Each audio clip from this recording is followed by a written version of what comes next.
أعوذ بالله من الشيطان الرجيم. بسم الله الرحمن الرحيم. الحمد لله رب العالمين. الصلاة والسلام على رسول الله محمد وعلى آله وصحبه أجمعين. السلام عليكم ورحمة الله وبركاته.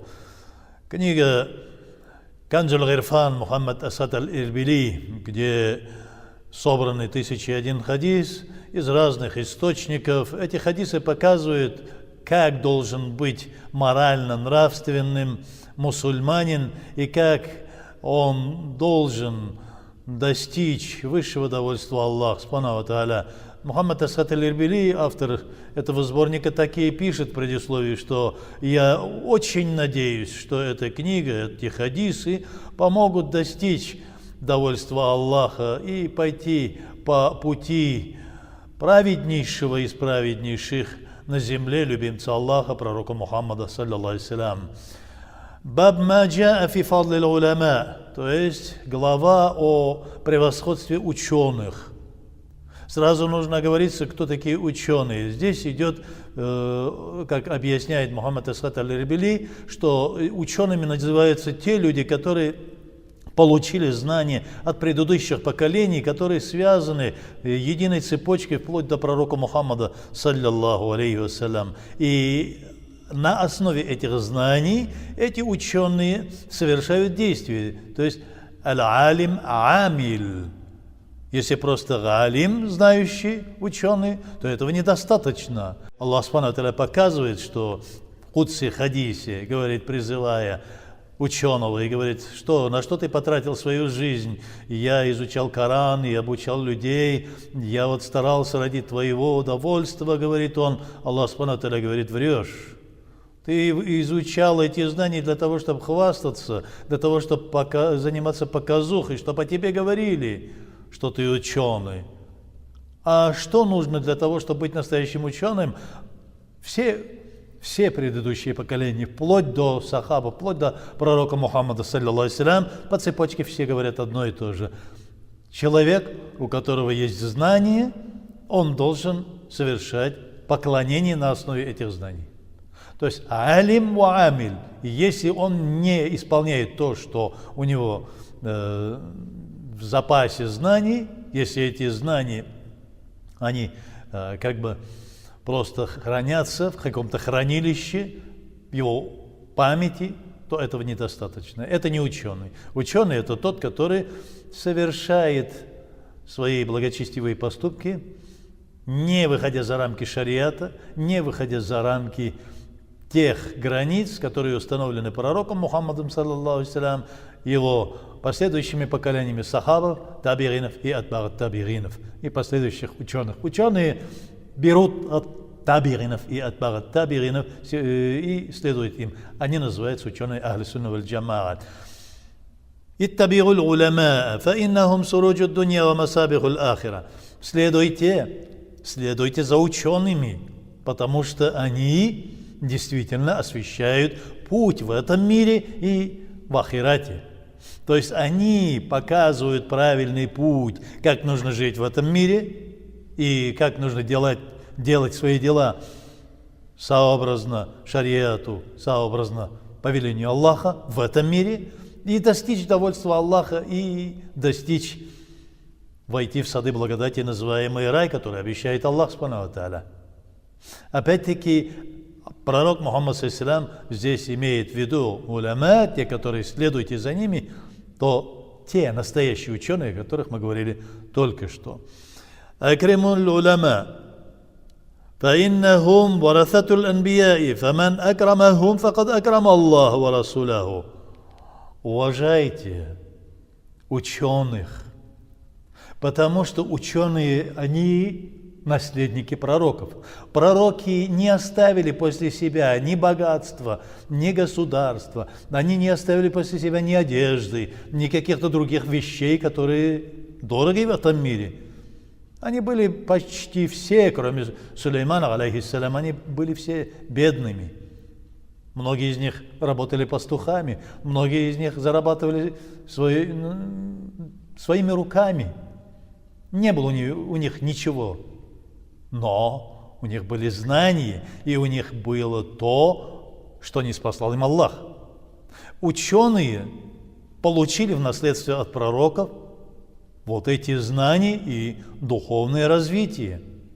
Из-за этого здесь и говорится, что уважайте, вставайте, если увидели какого-то алима. Если есть возможность, целуйте ему руки, потому что эти руки передают тебе знания пророка Мухаммада, саллиллаху алейхи ва саллям. Имеется в виду настоящий алим, не те, которые сегодня изображают из себя алимов, которые даже говорят одно, делают другое. И делают это все только ради того, чтобы достичь каких-то уровней в этом мире, не думая о последующей своей жизни.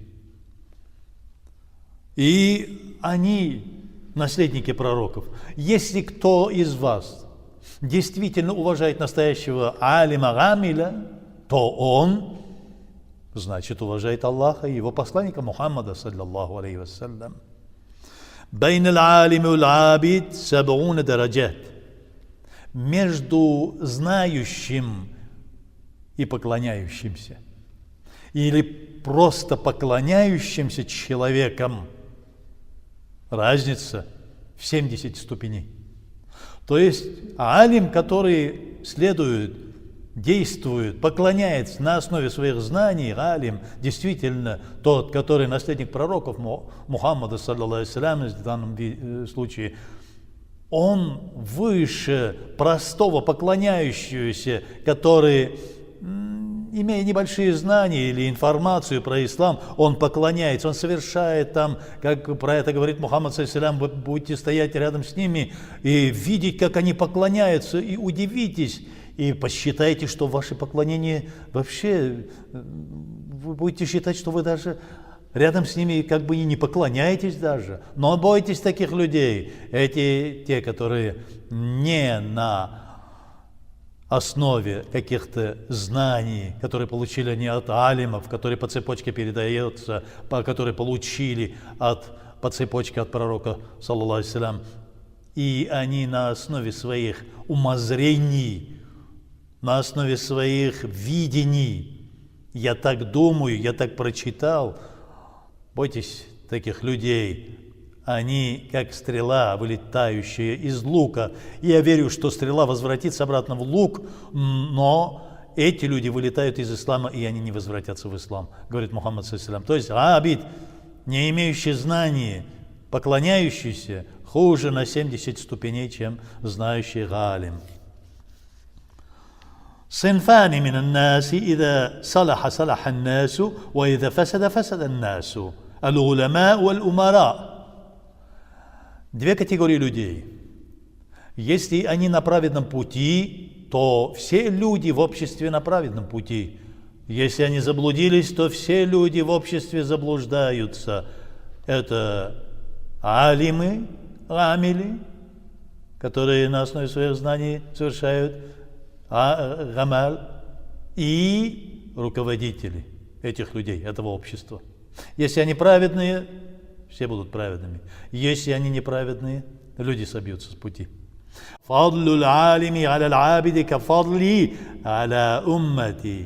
сравнении превосходства ученых над простыми поклоняющимися, говорит Мухаммад, саллаллаху алейхи ва саллям, такое же в сравнении, как мое превосходство перед моей уммой. Очень сегодня много заблуждений в том виде, что люди берут книгу, читают и на основе того, что они прочитали, начинают действовать. Это не знание. Это не называется ильмом. Это информация. То, что ты прочитал. Или где-нибудь в интернете прочитал. Или посидел на одной лекции и не послушал другую лекцию. Не получил систематично, методично, как урок, не выучил и не попрактиковал, и потом выходишь, и об этом ты начинаешь объяснять, или на основе этого ты начинаешь поклоняться, то бойся, мусульманин, ты заблудился. Заблудился далеким заблуждением. Потому что для того, чтобы совершать поклонение, нужно хорошее знание. То знание, которое получает от галима, гамиля. Не просто знающий человек, а еще знающий, который действительно совершает гамаль на основе этого. Мухаммад саллаллаху говорит, если вы увидите кого-то, который летит по небу, или который идет по поверхности воды, не старайтесь, не бегите последовать за ним, не старайтесь следовать ему. Подождите, пока он встанет на сухую землю, и посмотрите, исполняет ли он шариат, исполняет ли он то, которое повелел Аллах Субхану ва Тааля и Мухаммад саллаллаху на основе тех знаний, которые были переданы через сахабов, табиринов, атбагат табиринов. Потом, из-за этого Мухаммад саллаллаху говорит, что настоящий ученый, он выше, чем простой поклоняющийся. Простые поклоняющиеся сейчас вышли на просторы интернета, в комментариях, чего только не наговаривают друг на друга, не жалея сквернословия, мата или прочего, хотя по аватаркам видно, что они или в платках, или если это мужчина, то с бородой такой солидный, вроде очень такой мультязим, как они любят выражаться. Нет, только алимы имеют право говорить, и только алимы имеют право обучать других. فضل العالم على العابد كفضل القمر ليلة البدر على سائر الكواكب. Превосходство алима над другими простыми мусульманами, как полная луна рядом со звездами, говорит Мухаммад саллаллаху. То есть сравнение такое, что полная луна, какая она большая и светлая, и звезды маленькие. То есть умма все-таки, она как звезды. Мухаммад саллаллаху ни в коем случае не отрицает значимость поклоняющихся людей, но в то же время говорит, что ученые должны быть уважаемыми. Если в обществе уважают ученых, то в данном обществе будет порядок и мир, и спокойствие. Сегодня почему происходит такое? Простые, поклоняющиеся из-за того, что очень доступной информации в интернетах и в книгах, они перестали уважать ученых, обзывая их разными именами. И если кто-то даже, если они увидят, например, даже этот урок, если увидят по Ютубу, и они будут выражаться, еще кто ты там, да ты как, да ты вот сидишь и читаешь. Любого человека, который действительно маломальски есть у него знаний, и на основе этих знаний совершает амаль, действует по пути Аллаха. Сейчас все, кому не лень, ругают, критикуют и показывают, хотят быть рядом на уровне тех людей, которые что-то говорят, у которых есть какие-то знания. Из-за этого бойтесь двух, говорит Мухаммад саллаллаху алейхи ва саллям, отвернитесь от тех двух, потому что эти два человека, они очень высокомерные, и они из себя разрушают, и пачкают рядом с собой, который рядом с ними. Это нищий, попрошайка, горделивый, и джахиль, то есть неграмотный, невежда, у которого тоже высокомерие. Эти две категории людей очень высокомерны, говорит Мухаммад саллаллаху алейхи. И вот сегодня большинство вот этих двух категорий людей, большинство невежд, начали изображать из себя ахти каких галимов и начинают по просторам интернета, особенно доступный интернет, как все там пишется, как на заборе, так и называется стена, и пишут все, что попало, обвиняя, даже в непредставляемых грехах, оскорбляя, не то что просто простыми словами, но вплоть доходят и до сквернословия, до мата.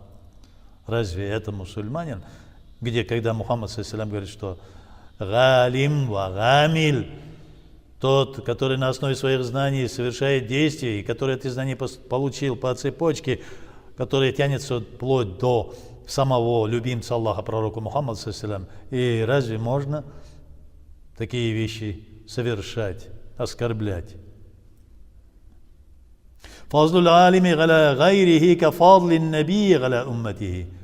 То есть галим в сравнении перед другими, как пророки перед своими общинами. مثل العالم الذي يعلم الناس الخير وينسى نفسه كمثل السراج يضيء للناس ويحرق نفسه. Сравнение такого галима, который обучает людей и в то же время забывает себя, то есть не совершает те действия, которые он предлагает людям, это подобно свече, которая сгорает, освещает кругом, но сгорает и остается без толку. То есть он вроде бы освещает все то, что окружает его, но в то же время он сам сгорает и уходит, ничего не остается от него. То есть, если вы действительно имеете знание, если вы действительно это предлагаете, это знание предлагаете людям, то вы, что перед людьми в обществе, или же оставаясь один, вы должны быть таким же, как в обществе, когда остаетесь один, или же вы должны быть в обществе таким же, как вы находитесь один с самим собой. То есть не должно быть противоречий. Алимун юнтафау бигильмихи хайрун мин альфи габидин.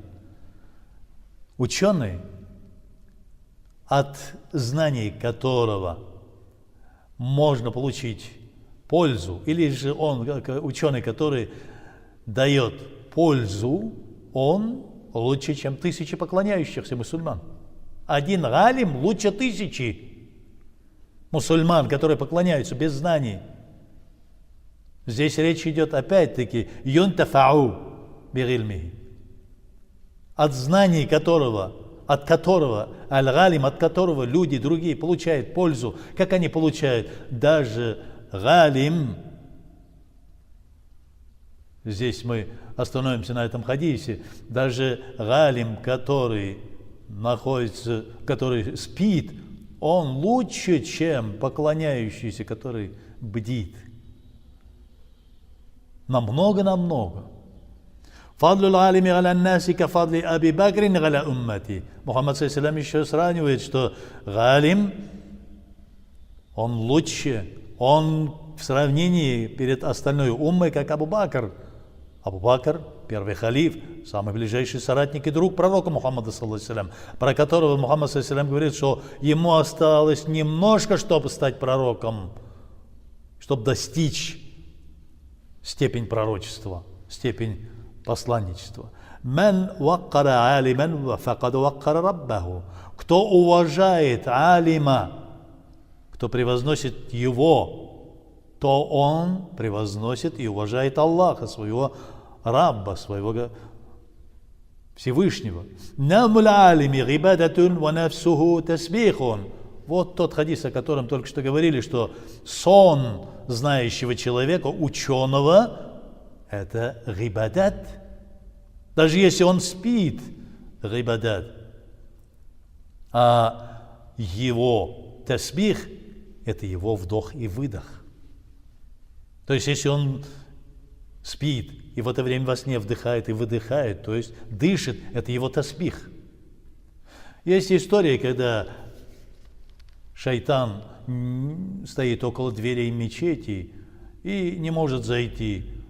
Один ученый подходит к нему, такой из приближенных Аллаха, аулия, и говорит: что же ты не заходишь? Там, говорит, где-то сотни людей, невежды такие, говорит шайтан, невежды поклоняются, но ведь тебе-то это выгодно. О, ла'натуллахи алейка, говорит этот аулия, зайти, чтобы сбить. Нет, говорит, я боюсь зайти туда. Чего же ты боишься? Там, говорит, в углу дремлет один ученый, галим ва гамиль, я его боюсь. То есть, исходя из этой истории, говорится, что спящий, дремлющий галим страшнее для шайтана, чем тысячи, сотни тысяч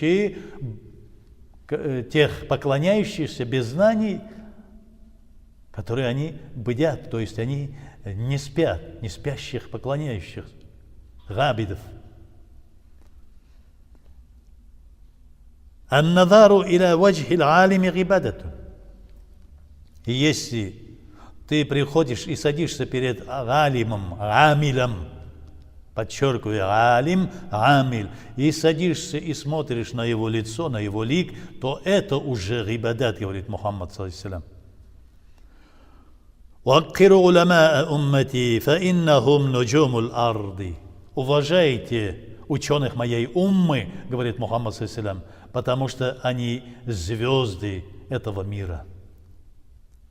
«Инна Аллаха юхиббул умараа ида халатул уляма». Аллах Субхану Тааля любит тех правителей, которые снисходят к ученым и советуются с ними. То есть не вызывают во дворцы, а приходят к ним и советуются с ними. В истории было много таких ученых, которым снисходили султаны, халифы. Из-за этого их государства процветали. 600 лет османы существовали. Только благодаря тому, что в любую минуту, в любой ситуации они приходили в такка или в кельи этих аулия, так называемых, приближенных Аллаха, ученых, и советовались с ними. Так же, как и Харун Рашид есть истории, так же, как и Сулейман Кануни, так же, как и Фатих Махмад. Фатих Султан Махмад или другие. И тоже можно сказать и про других. Аллах Субхану Тааля определил нам религию ислам. Сегодня я сделал его завершенной, говорит Аллах Субхану Тааля в Коране. Закончил ниспослание своей милости, и сегодня я довольствуюсь религией как исламом. То есть ислам, подчинение Аллаха, признание Аллаха. И те ученые, которые преподносят знания по исламу, это умма пророка Мухаммада, саллаллаху алейхи вассалям. Те, которые действительно берут эти знания по цепочке от самого пророка Мухаммада, саллаллаху алейхи вассалям, через сахабов, табирин, атбагат табиринов и величайших ученых, худжат ислам, шамсуль аимма, садруль шарига и других, вот с такими званиями ученых. И они действительно, если совершают деяния, совершают амаль, исходя из своих знаний, то это действительно те наследники пророка Мухаммада, саллаллаху алейхи вассалям, и те, которые нас ведут по правильному пути. Да не спошлет Аллах Субхану Тааля на нас всех всю милость и благодать и убережет от зла огня гиены. Ассаламу алейкум ва рахматуллахи ва баракатуху.